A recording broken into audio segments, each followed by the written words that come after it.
You are listening to Blessed and Bossed Up, presented by Anchored Media, an entrepreneurship podcast for Christians all about how to make God the CEO of your business.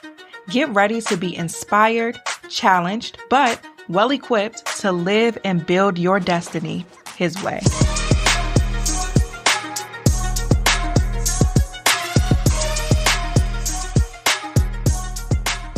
Hey guys, thank you so much for listening to another episode of the Blessed and Bossed Up podcast. Thank you so much to everybody who has purchased from our moving sale, the God is My CEO prayer journal, the planner by Anchored Media for your podcast, the She is Uncompromising, a Christian woman's guide to mastering motherhood, business, and everything in between. And then, of course, our Business Meetings with God devotional, which is sold out again. Thank you so much. We still have some items left. Everything is only $5, plus shipping is still under $10 for any of the products. The God is My CEO prayer journal is limited edition. So once it's gone, it's gone. I'm not creating them again. I'm not ordering anymore. They're not available anywhere else. What I have in stock is what I have left. The planner by Anchored Media, I am going to bless some folks who purchased. I found that I still had like some ring lights. I still had some podcast microphones I saw in my move. So I'm going to bless some folks who purchased the planner with a microphone or a ring light, and I'm going to do it randomly. Also, for everybody who purchases a planner from Anchored Media, I have a podcast course on how to launch your podcast that I'm going to send out for free. I'm going to just send an email to everybody who purchases with the link so that you can do that course. And this course I loved in particular because it was very action-based and it wasn't like super information-based, because I feel like there's a ton of information online. If you Google or even ask ChatGPT how to start a podcast, you'll get a lot of information. But this course that I did was me teaching you how to apply the information that I give and the information that you're also likely to find. I give a lot of best practices on things that have worked with me launching and growing podcasts since 2019. And it's just a lot of valuable information. So I'm going to email that out to those who purchased the book as well, or the planner as well. I think there are like less than 50 prayer journals left. I can't remember how many planners we have, but I also have a deal going on because I want to bless any type of groups or folks who want to seek the Lord or launch your podcast together. If you purchase more than 10, the products themselves are free. And then you just pay for shipping, which is usually maybe $10-20, depending on where it's going. So when you add more than 10 products to your cart, it automatically makes the order free. You only pay for shipping, and then I'll get all of those to you. So I think that covers it. The link is in the show notes. Once they're gone, they're gone, but I'm trying to get rid of all the inventory that I have left. And so, yeah, blessedandbossedup.com. The link is in the show notes. Grab your products. And thank you so much to everybody who's purchased thus far. Be on the lookout for tracking information. There's been a little delay with shipping because we moved and been trying to get situated and find the stuff that I need to print labels and all of that. So you should be getting your tracking into your inboxes shortly. And then, yeah, I hope that and pray that all of these products that you receive bless you and bless those of you who are buying them for others as well. We are coming to the end of our book club pick, The Ruthless Elimination of Hurry. The last few weeks, we have tackled one practice to an unhurried life at a time. We talked about silence and solitude as the first practice. We talked about the Sabbath as the second. We talked about simplicity as the third. And then this fourth and final practice is all about slowing. This chapter is one that I really took my time with, ironically, because this has been a focus of mine personally for quite some time. I told you guys how pace is a revelation that I got a few years ago where the Lord really needed me to slow down. I was at a place in my business where I was ready to make some significant changes because business was expensive. It was expensive financially and it was expensive in what it cost me personally. There were times where I would wake up, sit on the edge of my bed, and just put my head in my hands like, I don't even want to face today. I don't want to open my laptop. I just want to throw all my devices somewhere in the closet, lock it, and just go sit by the beach or something. It was just a lot going on where building Anchor Media Studios at the time, I think that I had just had my second son. It was somewhere around his birth at that time. I had full-time employees. Things were just a lot. The studio was in a place where we were still building it, so I was putting a lot of money into it. And then I had issues even with the clients that I was holding where people would pay invoices late. I would have brands that would pay late, and I had people that needed to be paid. It was just so much going on at the same time. And I took my problems to the Lord, and the Lord's solution was for me to not do more, not to strategize to solve my issues at that time, but his solution was for me to slow down and for me to reestablish pace. And while that was difficult, I trusted the Lord's guidance and made the tough decisions that I needed to make in order to do that. And that included laying off contractors, laying off my team, laying off clients. I think I kept maybe like 4 clients max, but it made for some very hard decisions that I cried through, but proved to be so necessary in order for me to operate at the pace that the Lord called me to. And now I feel like my pace has sped up a little bit because of the addition of law school, plus now us now being a family of 5, there are more responsibilities, but I don't believe that us operating at the pace of grace, the pace that the Lord calls us to, I don't think that that means that there's an absence of responsibilities. I think that pace is all about the way in which we approach those responsibilities, and the busyness of our lives and the things on our to-do list and our plates shouldn't dictate the pace in which we move. Our connection with the Lord, our following or being apprentices of Jesus, as the author says in this book, should dictate our pace and how we approach the various responsibilities and the tasks at hand. So this chapter in particular was knocking on my door. It was one that I was sitting with because, again, I feel like my natural inclination when I have a lot of responsibilities is to lock in and get things done. And that usually is from a place of hurry and striving and not from a place of abiding in dependence. And I find myself defaulting back to that sometimes. And the author talked about this here in the book about how these 4 practices that we've discussed are practices. There are things that we have to continue to try. That we live in a modern world, so there's always going to be that temptation. So we live in this modern world that wants us to go quick. And a lot of us have default settings of also living from a hurried place. So we have 2 things working against us, and we have to be intentional about slowing down. And we have to catch ourselves when we do speed up. I will always say self-awareness is one of the secrets to success, because if you can understand how your disposition or your temperament is opposite of how the Lord called you to live, then you can keep that top of mind and be able to course correct as necessary. So for me, I have symptoms that I've identified where I know that I'm moving outside of the will of God. Usually I get headaches. I feel stressed. I feel out of control. There's even this, not like heavy breathing to the point of panic attacks or anything, but like there's this sense of internal panting. I can't really describe it, but it's just almost as if my pace of breathing is a little quicker when I am moving from a hurried place. And so once I start noticing those things, like, man, I'm taking Tylenol way more than normal right now because I keep having these headaches, or I have this pace of my breathing that's a bit more quick than normal.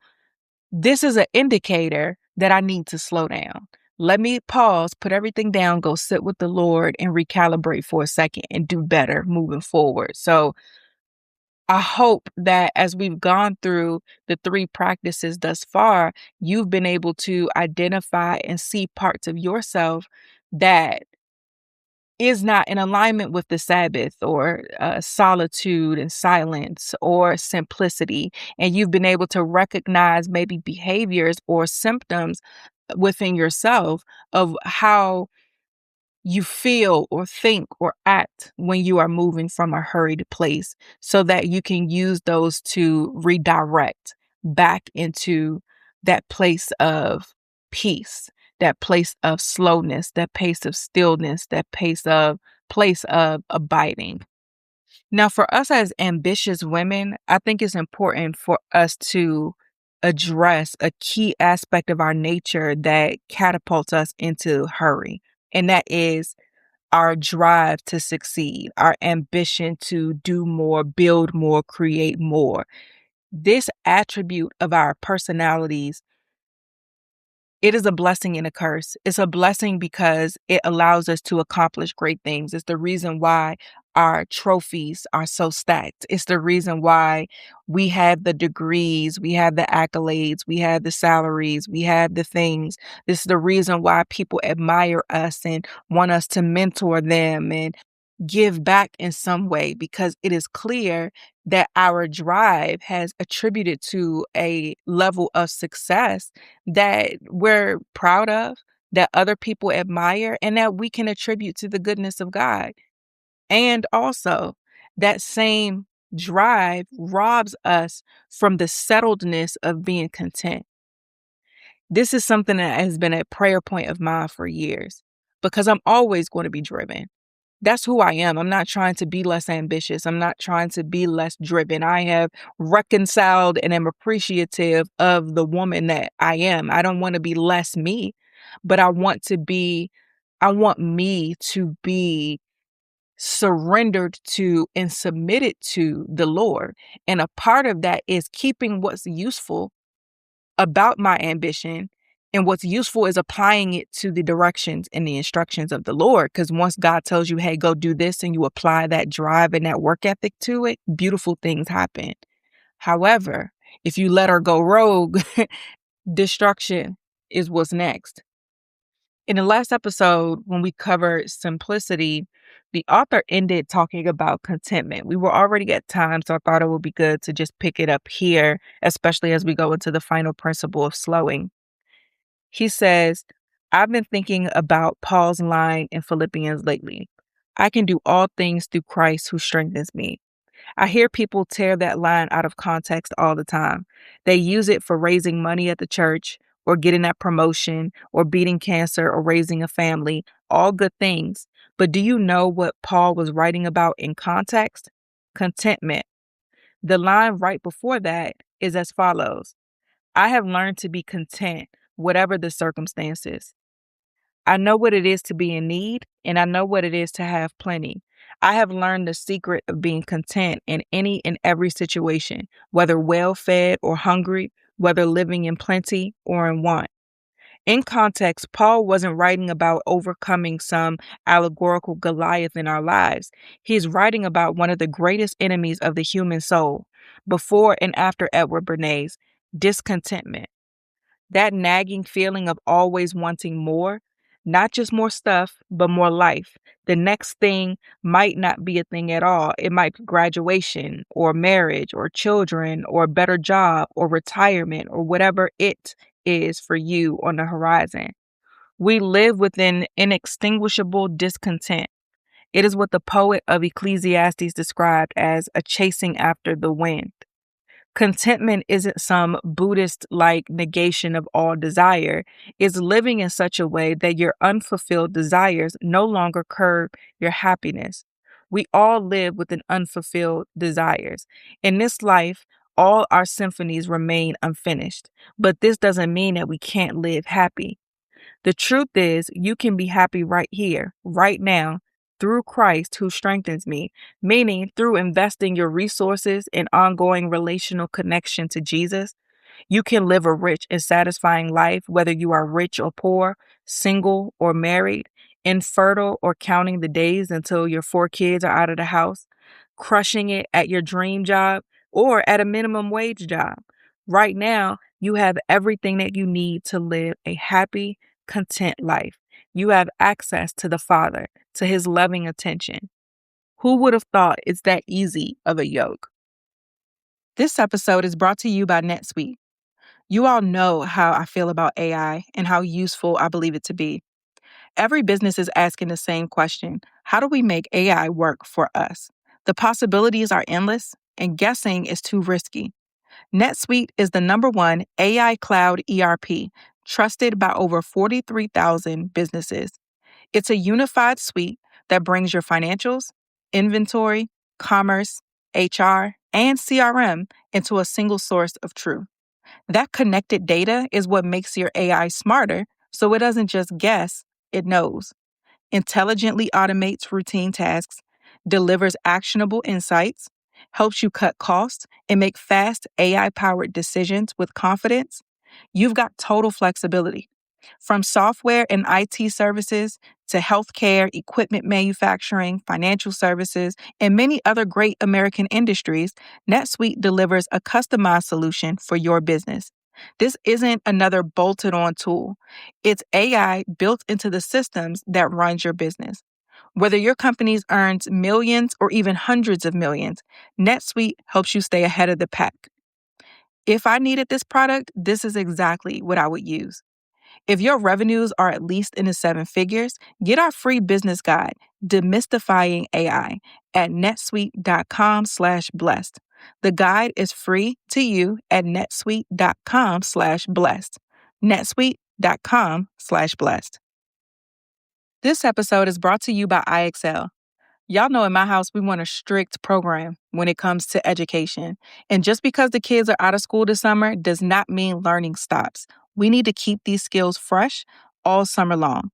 And without regular practice, kids can lose momentum over summer break. IXL helps students stay sharp and confident so that they are ready for the next school year. IXL is an award-winning online learning platform that helps kids truly understand what they're learning. Whether they're building math confidence, strengthening reading and writing skills, or reviewing science concepts. From pre-K through 12th grade, IXL offers personalized interactive learning that adapts to each child's level and pace. It's an easy way to keep learning going through the summer and help kids feel confident heading into the next school year. I use IXL every single day with my son. And now my middle child is going to preschool, so he's getting ready to use IXL this summer as well. My preschooler needs to be school ready, building his skills, getting his confidence up in challenging subjects, and my oldest needs to stay sharp. And I love how they can both use the platform, and it is organized by each of their grade levels, and it's easy tracking throughout the summer so I could keep up with what each one of them is doing. Studies show that kids who use IXL score higher on tests, and that's been proven in all 50 states. IXL adapts to each child's level, pace, and learning needs. One subscription covers everything, pre-K through 12th grade, for all the kids in your home. Make an impact on your child's learning. Get IXL now. And Blessed and Bossed Up listeners get an exclusive 20% off IXL membership when they sign up today at IXL.com/today. Visit IXL.com/today to get the most effective learning program out there at the best price. This episode is brought to you by NerdWallet. Running a small business is tough. And when it's time to get a loan, it can feel impossible to find a lender that you can actually trust. Big banks say no. The internet, full of sketchy offers with sky-high rates and fine print that you can barely read. Whether you need help covering payroll, managing cash flow, or investing in growth, you deserve better. That's why I recommend the small business marketplace Fundera, powered by NerdWallet. It's a free, easy-to-use platform that lets you compare real financing offers from trusted lenders, all in one place. What I like is that you don't need the perfect credit to get started. No spam, no bait and switch, just personalized options that fit your business needs. If I needed a loan right now, this is exactly what I would use. And here's the best part. For a limited time, when you visit nerdwallet.com/blessed and fill out the no obligation form, you'll get VIP treatment and speak to a real person who knows all the ins and outs of small business lending. Don't risk your business on unreliable lenders. Go to nerdwallet.com/blessed to get the funding that you deserve. Fundera Inc., NMLS ID number 1240038. Contentment has been a prayer point of mine for some years. And I didn't realize that I had gotten to a place of contentment. And it's not to say that I'm just satisfied and I don't have a desire for more. I mean, as the author said, that desire is always going to be there. As I said, that drive and ambition is a part of who I am. So there's always going to be a desire. However, you can hold space for that and still be content. Because in my opinion, the evidence of content is when there is a level of restraint to where you can want to grow your business to the next income level. Let's say you want to get to your first six figures, or you want to get to $500,000, or you want to get to $1 million plus in your business. You can want that and desire that. But contentment says, I'm not going to go strive after that. I'm not going to figure out how to get there. Contentment says, I am okay with where I am right now because I have access to the Lord. And the Lord will give me wisdom and strategy on how to get to that income level in due time, in His time. And in the meantime, I'm going to continue to do the things that He's called me to do right now, be a good steward over what He's blessed me with right now, and then make adjustments as He sees fit when He gives them to me. That's the way in which you live when you maintain that desire but still have contentment. It comes with restraint. You're not figuring things out. You're being diligent and a good steward over where you are currently. You're being appreciative and present with what you have currently while keeping an ear open to how the Lord wants you to lead next. And that may come from a divine download. That may come from a new client coming in and you taking it to the Lord saying, hey, God, this person wants me to come speak at this event, or this person wants to hire me to do whatever your area of expertise is. And this is coming with a significant paycheck. This will actually get me to my first six, my $500,000, my $1 million plus. But while I would love that, let me take a second and check with you. Is this you? Is this a green light? Or do I need to let this go? And then you obey whatever the Lord says. That is the way that you operate and you do business, holding space for your ambition while still being content. So for me, this has been my prayer for years, for me to be content, because I found myself in a toxic ambition at some point. And this is the reality of many of us, where our drive can be rooted in some sort of trauma, to where for me growing up, I felt like the way in which people showed up for me was when I was accomplishing something. Because of my upbringing, I didn't feel valuable just being Tatum. I only felt valuable when there was a trophy, because I felt like the only time people showed up for me or acknowledged me or cheered for me in any way was at a graduation, was at a ceremony, was at a this, and was at a that. I couldn't just be me and that be worth celebrating. And so that fueled my desire to continue to achieve more and obtain these levels of success and all of that. And so as I healed, I realized that, okay, I still am ambitious and driven, but my identity isn't in it anymore. And so then I started to ask the Lord for contentment, because I wanted to continue to grow, but from a healthy place and not having my identity in what I can accomplish. And so again, that's been like a very intentional prayer point of mine for a lot of years. And it wasn't until recently where, because I always say that we pray for things and we ask the Lord to heal us, and we see evidence of being healed. But I feel like you really know that you're healed when an opportunity comes for you to react in a way that is more consistent with the past you. So recently, when I decided to go to law school, and for those of you who are new here, I decided to go to law school because the Lord told me to. This wasn't something that I came up with. I was cool. Like I was fine. The Lord told me to go, and I obeyed him, and here we are about to go into year 2.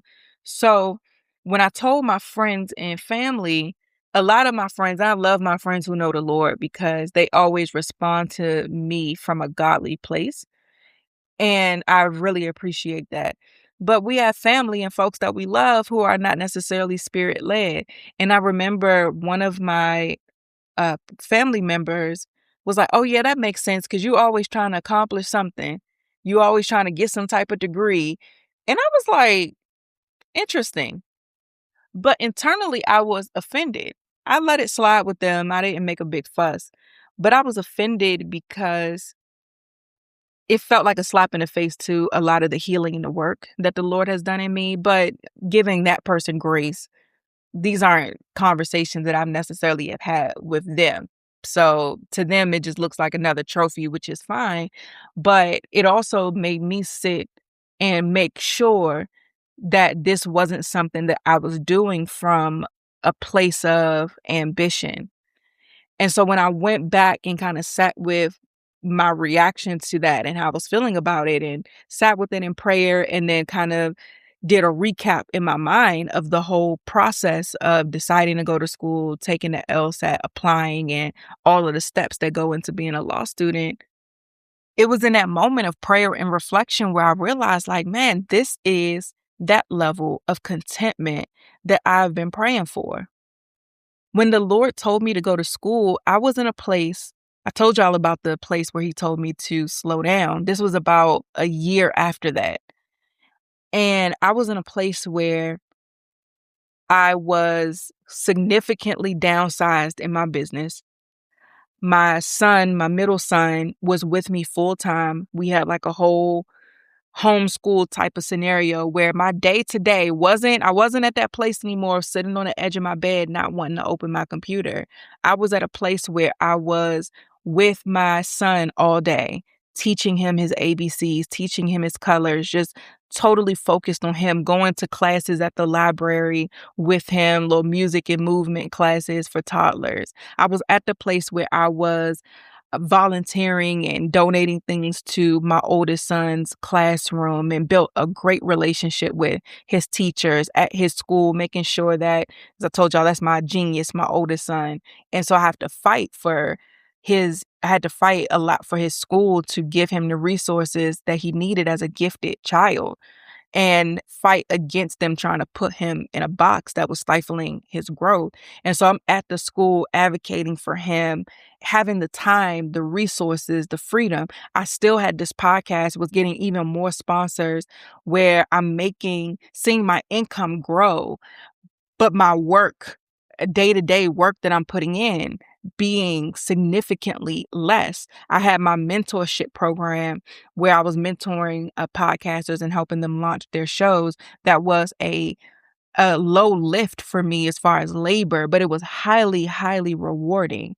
And so I was at a place. So me deciding to go to law school and the Lord giving me that instruction came from a place where I was good, or came at a time, where I was good. And so as I like reflected, and then at the time, um, I had gotten pregnant with my daughter. And so here's another promise fulfilled where I've always prayed and asked the Lord for a daughter in particular, and not off no weird gender preference stuff. But I had the desire to provide a life for a little girl that I wish somebody provided for me. I have a desire to intentionally teach her and cultivate in her things that I had to struggle through as an adult. There are things about womanhood that I'm still learning that I wasn't necessarily taught. It just had to be me, the Holy Spirit, and my Bible, or me learning from mentors or reading books, things that I just had to figure out, that I want to intentionally cultivate and plant those seeds in her. And then also just enjoy her. And the Lord has blessed me with that, blessed me with a little girl who looks exactly like me. And I think that that is a beautiful thing, not just in she has my whole face, but in think the Lord is honoring and healing a part of me through me raising her, and he knew that I needed that. So I say all that to say I was in such a beautiful place when I got this assignment. And as I sat with my offense to my family members' comments, I came to the realization of no, that is contentment. Contentment, what I've been praying for is me to be in a space where, sure, I desired more because I'm me, right? However, I was okay with where I was, but I'm open to what the Lord had me to do next. And so what he had me to do next just happens to be something that is prestigious or something that is admired by others. If the Lord would have told me to go and climb Mount Kilimanjaro, like I would have done that as well. I'm sure that would have been probably harder than law school, but I would have done that as well. But in me investigating my feelings to that comment, I was able to realize, like, man, this is contentment. And I thank you, Lord, for allowing me to get to that place, because now I'm moving into this new assignment with a level of peace and groundedness, not from a level of striving. And I've seen the fruit of that in this first year in school, and I'll share things as relevant.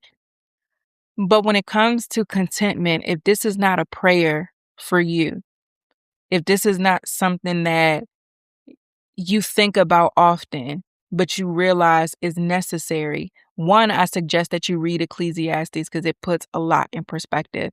And because the way in which Ecclesiastes is written, I think that you could even just go to like the Bible app on your phone and play the audio version. I don't even think Ecclesiastes is something you need a full study Bible for, but it's something that you should read. It's a text that you should read, that you should listen to, that you should familiarize yourself with, because it keeps things in perspective. So if you're not praying for contentment, put that at the top of your prayer list, because that just baseline is going to eliminate a lot of hurry. The author here is talking about these different practices, and I feel like contentment probably should have been its own practice in and of itself, but I see why it wasn't. Put that on your list of ways that you're going to eliminate hurry from your life. You're going to focus on praying about contentment. And you're going to ask the Lord to show you why you're discontent. Ask the Lord to heal the parts of you that are fueling this discontentment. And then be open to how he transforms you over time.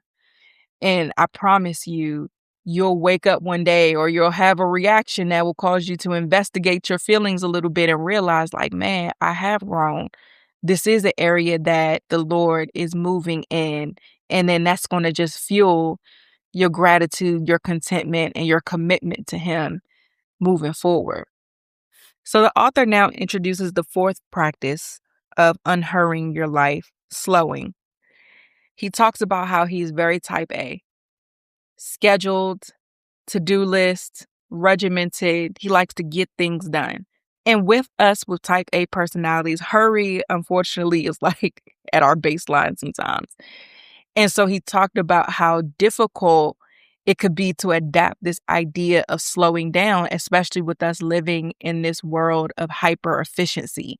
And I totally could relate to that, because I remember finding myself in positions where I want to do something faster. And since reading this book, I always now question myself of, why does this have to be efficient though, Tatum?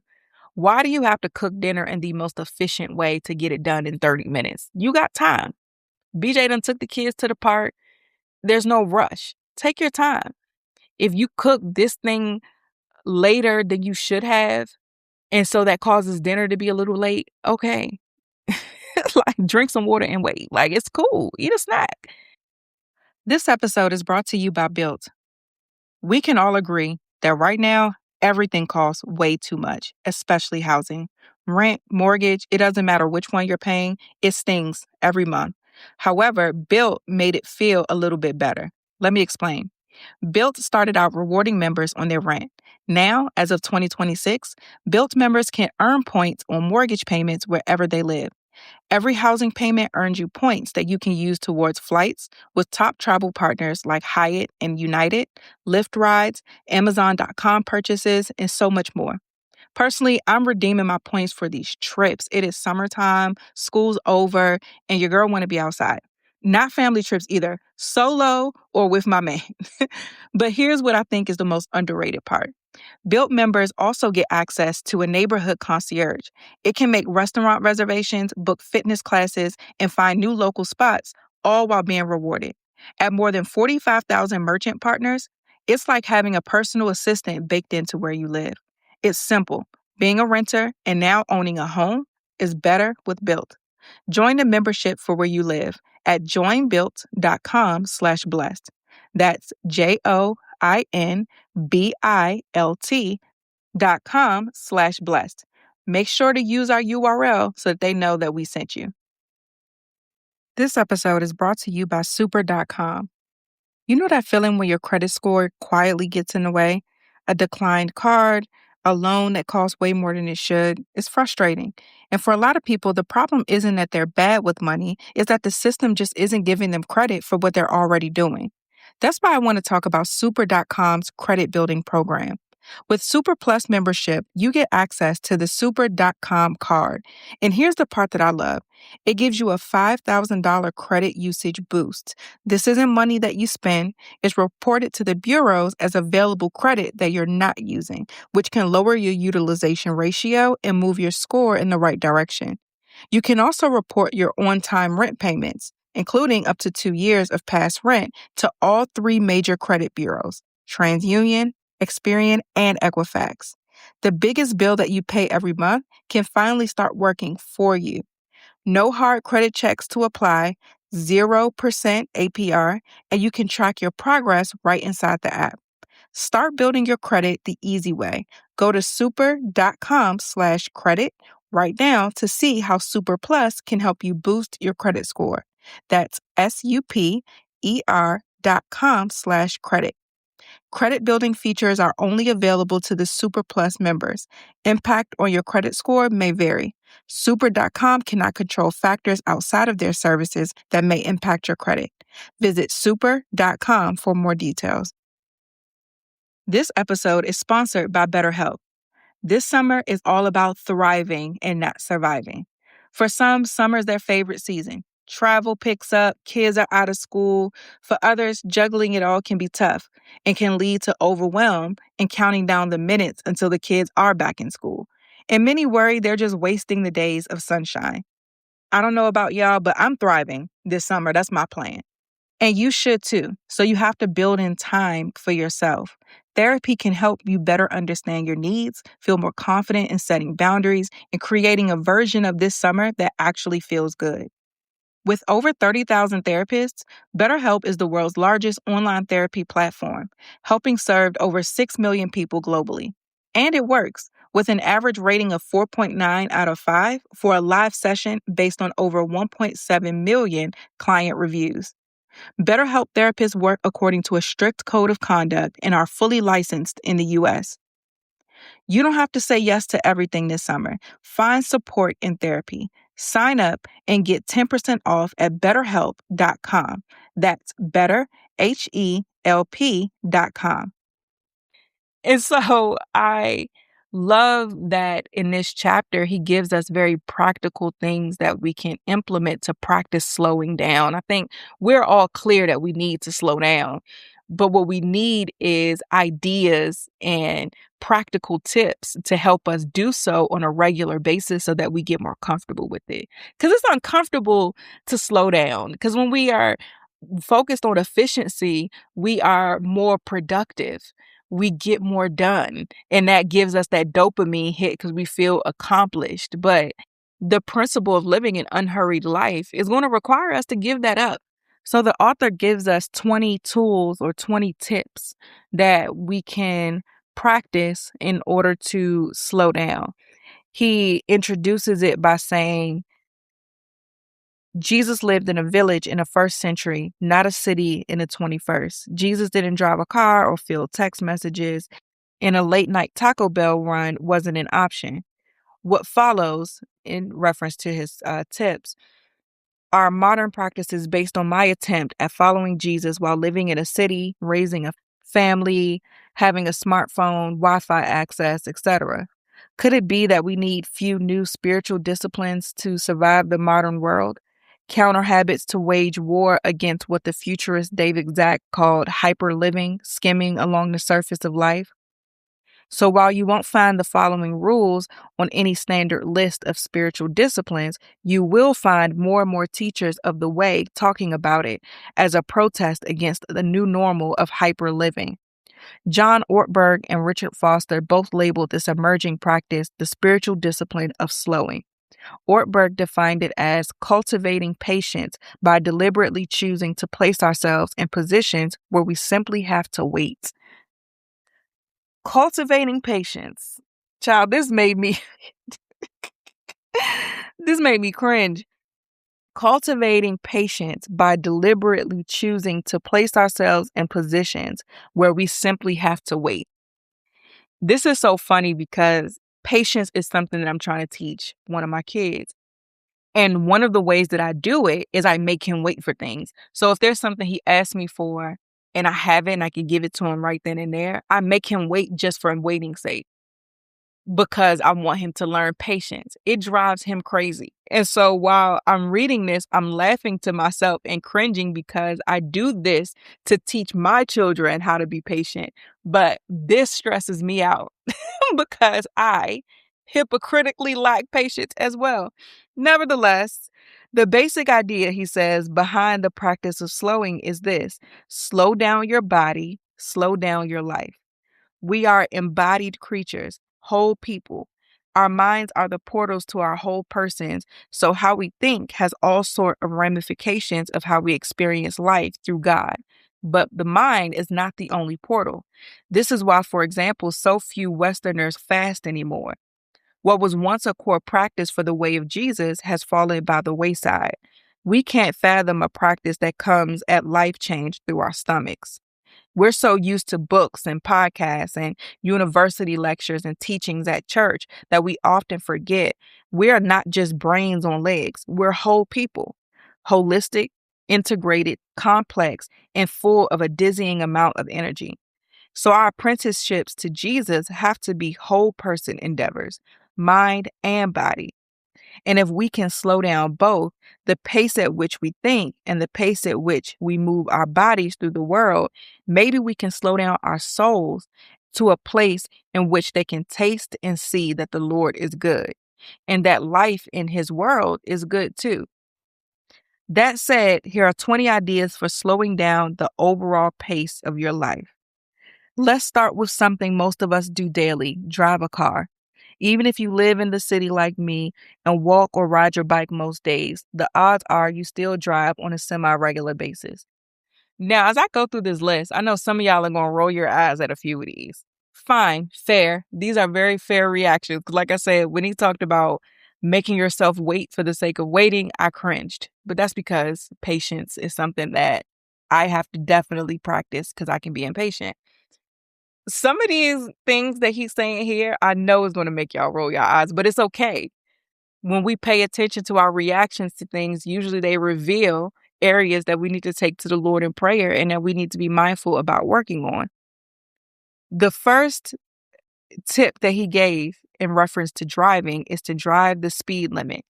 Now, this isn't one that I necessarily struggle with. When I was in high school, I had a classmate who died from a car accident, speeding. He got into a car accident and he died. And ever since then, I have been, and that actually created a slight fear of driving for me. I didn't get my driver's license until I was like 20 or 21. I had a learner's permit for a long time, but I didn't want to drive on my own because of having this friend who got into a car accident. Now, to this day, I don't speed. I don't drive slow, but I definitely don't speed because in my mind, there is a control factor I think contributes to it, because I feel like if I get into an accident or something happens, I have less control the faster I'm going. But I don't think that a car accident is worth it at all.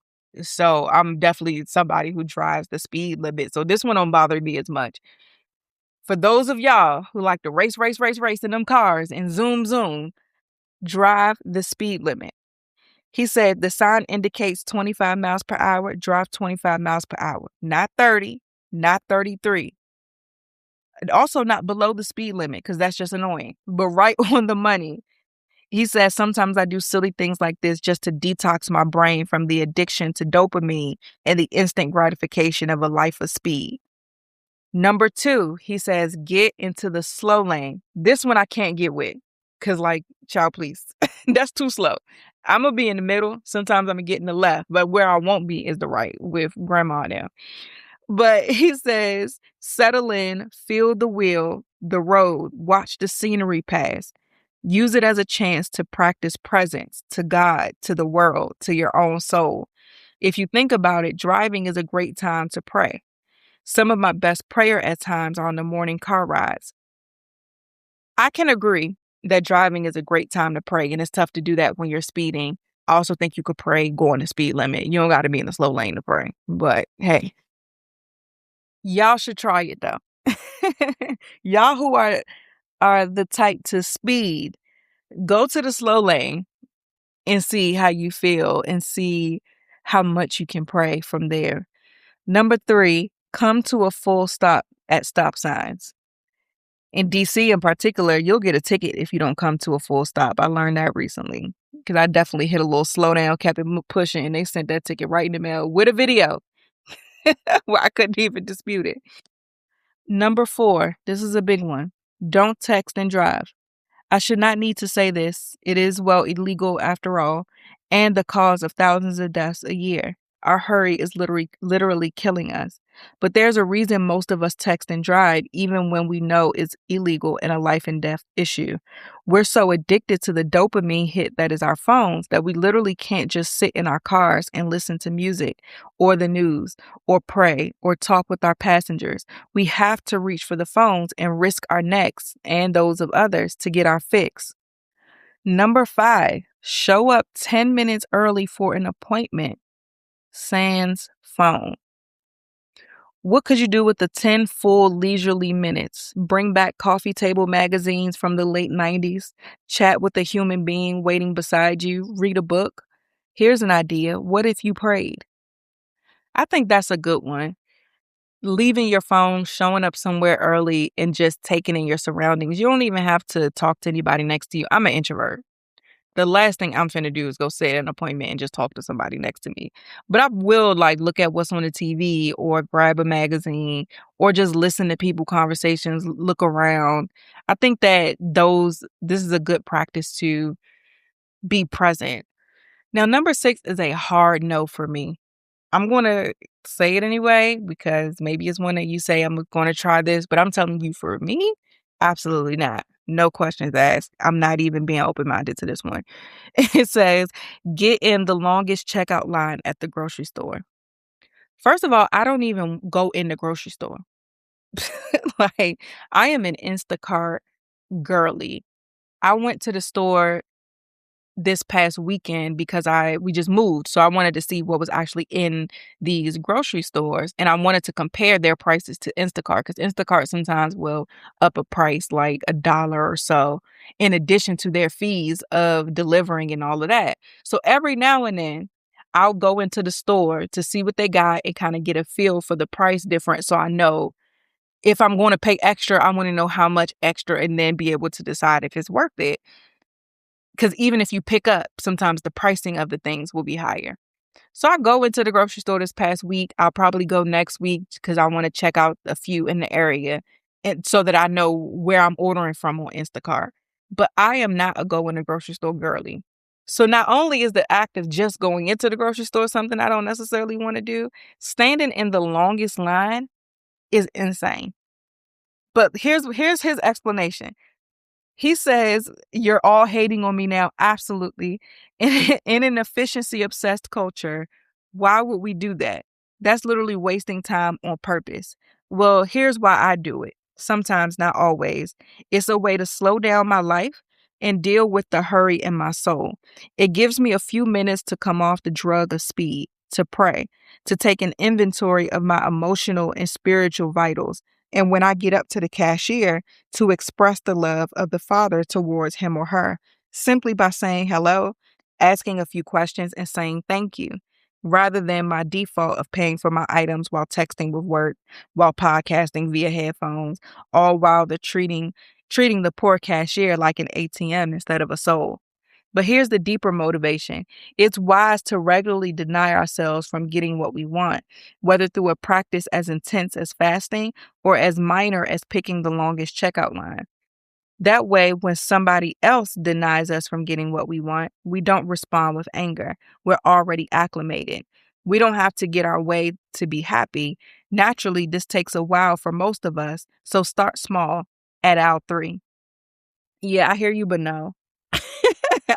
No, I would rather just sit on my porch and smell the fresh air and see the dogs walk by and things like that. I'm not doing that. So, but I read it so that those of you who are listening can try it should you feel led. But just know who you won't see at the grocery store, and that's your girl. Number 7, turn your smartphone, and this is what I actually actively started doing after reading it. Turn your smartphone into a dumb phone.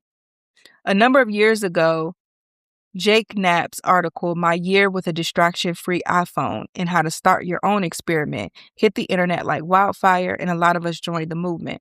Okay, there's no movement, just my friend Josh and me, but we're into it. Since the catchphrase has become the dumb phone, as in, well, you get it, there's no official checklist, but here's what we suggest. Take email off your phone.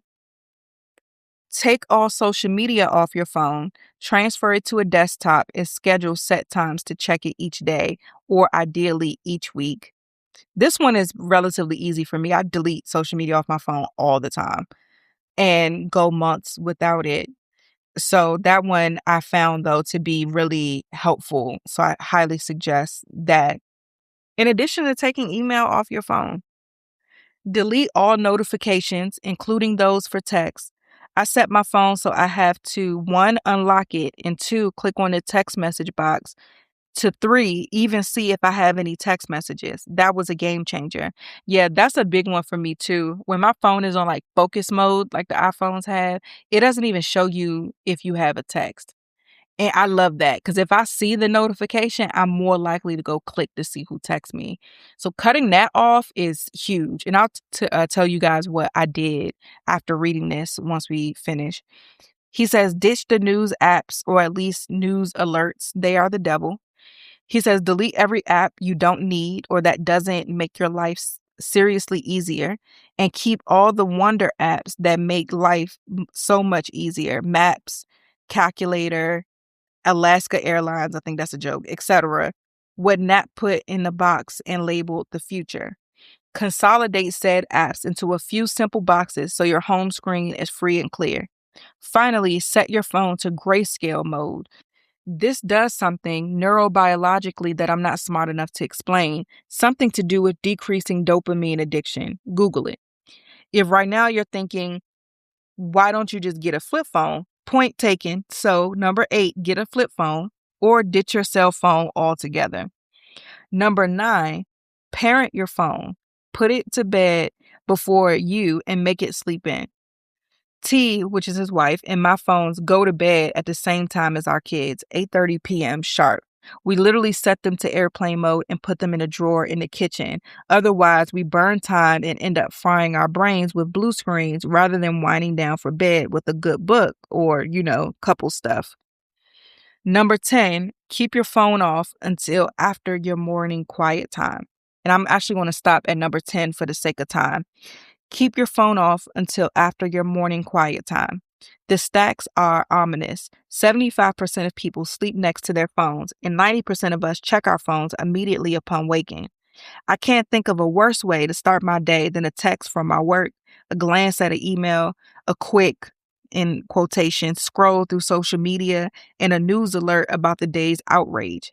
This is a surefire recipe for anger, not love, misery, not joy, and definitely not peace.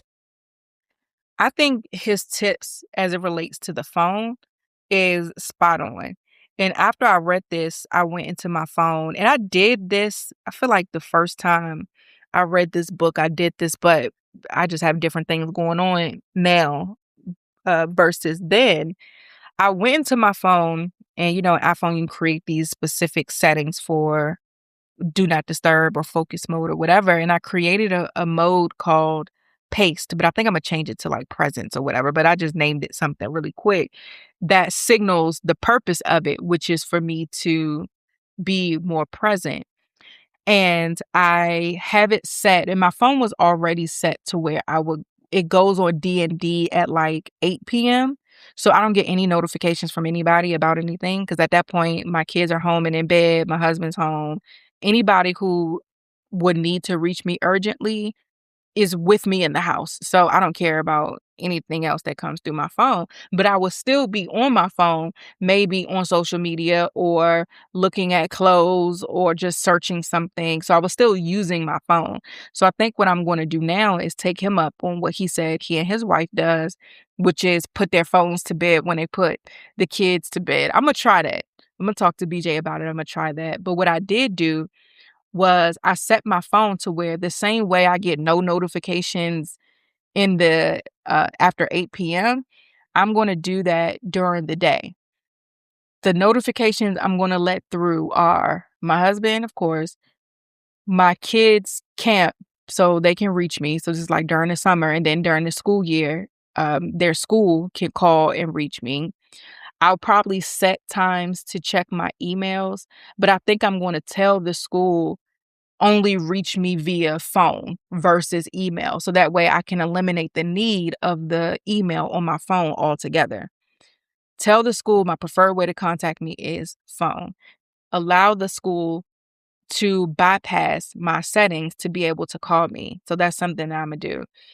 Um, I'm only going to let through notifications for like the studio because the studio is listed on Peerspace and we get notifications. And they also, in order for me to maintain my power host status, I have to have a certain response time and ratings and all of that. And also it's best practice to respond quickly to inquiries because the faster they book with you, they won't book with anybody else. So I have to let the Peerspace notifications come through because I need to respond to those quickly. So I'm gonna let those come through and that's it. I don't really see a need for any other notifications to hit my phone, and I don't see a need for my phone not to go in a drawer at night. And the good thing about like my business partner and I for the studio, we operate on different time zones. I'm a morning person, she's a night person. So I can clock out and then she can answer any inquiries after 8 p.m. because she's up late anyway. And then I'll pick back up when I wake up at like 5 o'clock, 4 o'clock in the morning. So I just sat there and I was thinking about just the reality of life, what actually can go, and dumbed my phone down to the bare necessities. I started deleting a whole bunch of stuff, especially things like Amazon, who sends me notifications of deals that are distracting and tempting me into buying stuff I don't need. But really just sat and took inventory on my device and created rules similar to or using the guidelines of what he discussed on how to use my phone. And I'm looking forward to seeing how that impacts things moving forward. So just sharing with you guys what I did to give context to what he's talking about so that you can maybe have some ideas on how to dumb down your phone as well. I'm not getting a flip phone. I don't think I can go back to pressing one button 3 times to get to the different letters.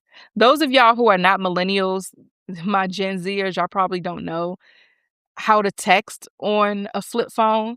But before, we used to have to, if you had like a Blackberry, not a Blackberry, if you had like one of those T-Mobile sidekicks, it was like kind of a full keyboard. But if you had like a flip phone, I had a Razor in middle school, and that's when we first started texting. You had to hit 1 3 times to get to C, and then hit 1 again. Then you had to wait for C to settle. Then you had to hit 1 again to get A.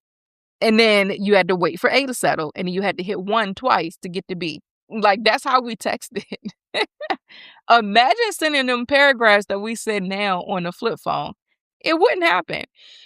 Um, I remember when I was growing up, the minutes were only free on your phone after a certain period of time. They done messed around and gave us these free minutes, and now we on these phones even longer. So we gotta take it back to the 99s and 2000s when it comes to this technology. But nevertheless, these are some great ideas that he gave.